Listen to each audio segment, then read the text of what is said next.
And నా దివ్యల మాధురి గారిని మాట్లాడాల్సిందిగా కోరుకుంటున్నాం. మీరు స్క్రీన్ మీద కంటే రియల్గా ఇంకా బ్యూటిఫుల్గా ఉన్నారు. Yeah seriously. అందరికీ నమస్కారం. అండ్ ముఖ్యంగా మీడియా ప్రతినిధులందరికీ కూడా నా హృదయపూర్వక నమస్కారాలు. ఎందుకంటే నేను ఈరోజు ఈ స్టేజ్లో ఉన్నానంటే కేవలం మీడియా వల్లనే.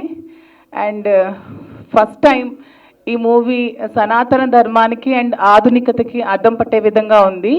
ట్రైలర్ చూస్తేనే గూస్ బంప్స్ వస్తున్నాయి. ఇంకా మూవీ ఎలా ఉంటుందో మీరే ఎక్స్పెక్ట్ చేయొచ్చు.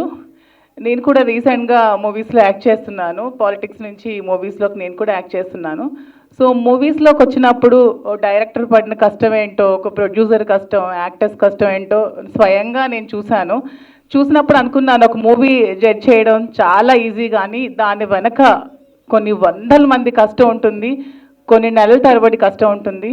సో ఎవరు కూడా రివ్యూస్ విని ఎవరో మాట చెప్పింది జడ్జ్ చేయకుండా ప్రతి ఒక్క మూవీని కూడా థియేటర్లో చూడాలని నేనైతే కోరుకుంటున్నాను. And all the best to the first time movie team. Thank you.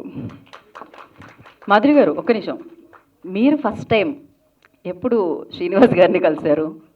నేను ఆయన్ని ఫస్ట్ టైం ఎప్పుడు కలవడం జరిగింది, ఎప్పుడు చూడడం జరిగింది అసలు?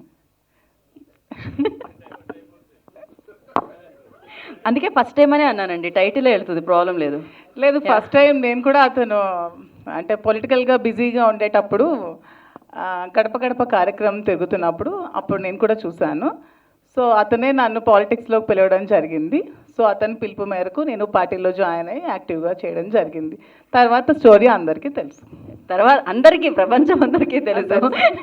అండ్ ఫస్ట్ టైం ఏ సినిమా సెట్లోకి అడుగు పెట్టారు రీసెంట్గా అనౌన్స్ చేస్తారా? యా, ఫస్ట్ టైం చీన్ టపాక్ డుండుమా అని ఒక మూవీ నేను యాక్ట్ చేశాను. అది ఆగస్ట్లో రిలీజ్కి ఉంది. తప్పకుండా అందరూ థియేటర్స్లో చూడాలి, నన్ను సపోర్ట్ చేయాలి. థ్యాంక్ యూ అండి.